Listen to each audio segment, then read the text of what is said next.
Hello viewers, welcome back to my channel living through জয়।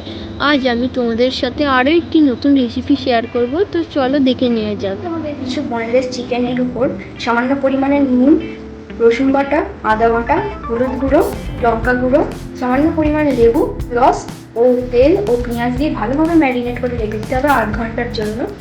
এরপর তোমাদের পরিমাণ মতো বেসন ও পরিমাণ মতো কর্নফ্লাওয়ার অ্যাড করে নিতে হবে। তো বন্ধুরা, এবার এই চিকেনটিকে ভালোভাবে ম্যারিনেট করে নিতে হবে। তারপর এতে পরিমাণ মতো নুন মিশিয়ে দিতে হবে ও ভালোভাবে ম্যারিনেট করে নিতে হবে।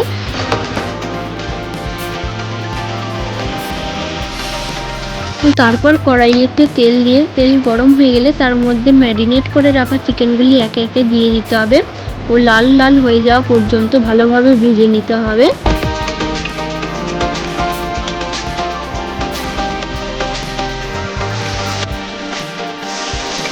তো এখন চিকেনগুলি সম্পূর্ণ লাল লাল ভাবে ভাজা হয়ে গেছে, তো এখন চিকেনগুলিকে তুলে নেব।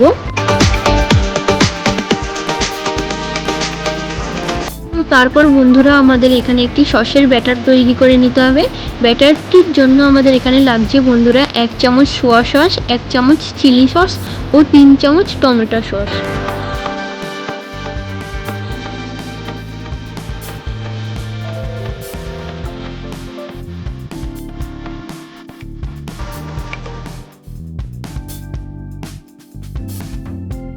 তারপর কড়াইতে অল্প পরিমাণে তেল দিয়ে তার মধ্যে রসুন বাটা, আদা বাটা ও কাঁচা লঙ্কা কুচি দিয়ে ভালোভাবে ভেজে নিতে হবে।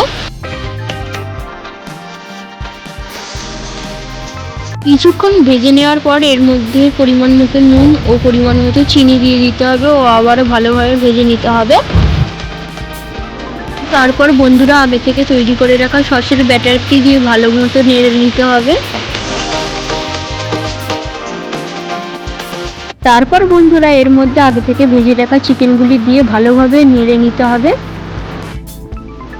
কিছুক্ষণ ভালোভাবে নেড়ে নিলেই তৈরি হয়ে যাবে আমাদের পেঁয়াজ, টমেটো ও ক্যাপসিকাম ছাড়া বানানো ঘরোয়া পদ্ধতিতে হোমমেড চিকেন মাঞ্চুরিয়ান।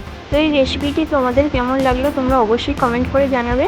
চ্যানেলে নতুন হলে তোমরা সাবস্ক্রাইব করবেন ও ভিডিওটি ভালো লাগলে লাইক করবেন। তো আজকের মতো এইখানেই দেখা হচ্ছে পরে অন্য কোনো ভিডিও নিয়ে। বাই।